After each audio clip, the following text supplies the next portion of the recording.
যারা যারা এখানে ক্লাসটা করছো আমি তোমাদেরকে বলবো সবাই উত্তরটা দিবা। দেখো তোমরা ভাবো যে কমেন্ট করলে তো আমার মনে হয় পড়া হবে না, না, এই যে তুমি এখন খুবই যেহেতু পাবলিকলি কমেন্টগুলো করতেছো, তোমার ব্রেইনটা কি অনেক বেশি কনসেন্ট্রেটেড, অনেক বেশি তুমি অ্যাটেনশন নিয়ে কমেন্টটা করতেছো। সো এই জিনিসটা কিন্তু তোমার লং টার্মে চলে যায় এবং অনেক দিন যাবত মনে থাকে। সো সেক্ষেত্রে তোমরা লিখে দাও তো দেখি কে কে।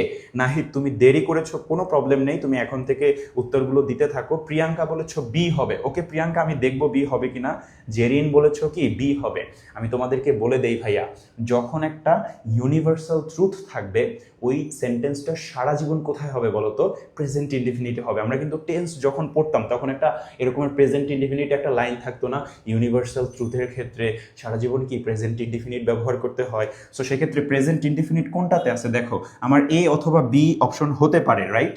কিন্তু এ কেন হবে না? দেখো এই যে হ্যাজ রাইজেন, এটা তো doesn't make sense, because present indefinite হতে হবে, এটা হচ্ছে কি present perfect.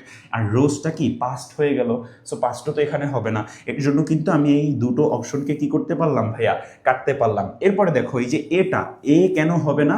Because the sun হলো থার্ড পারসন সিঙ্গুলার। কি বললাম আমি? থার্ড পারসন সিঙ্গুলার, তাই তো? ওকে, তাহলে দেখো থার্ড পারসন সিঙ্গুলারের ক্ষেত্রে আমার ভার্ব সারা জীবন কি হয়, বা এই যে সাবজেক্টটা এটা সিঙ্গুলার না, আমার ভার্বকেও কি হতে হবে সিঙ্গুলার। তাহলে দেখো রাইজ, এই যে রাইজ, যারা যারা জানো না অবশ্যই নোট করতে হবে, এখন থেকেই নোট করতে হবে। এই যে এখানে রাইজ আছে, এটা কিন্তু প্লুরাল একটা ভার্ব। এটাকে যদি আমি সিঙ্গুলার করতে চাই তাহলে রাইজের সাথে কিন্তু আমার এস অথবা ইএস যুক্ত করতে হবে। এখানে যেহেতু ই আছে অলরেডি, এস যুক্ত করব। এর জন্য অ্যান্সার হবে কি বলো তো ভাইয়া?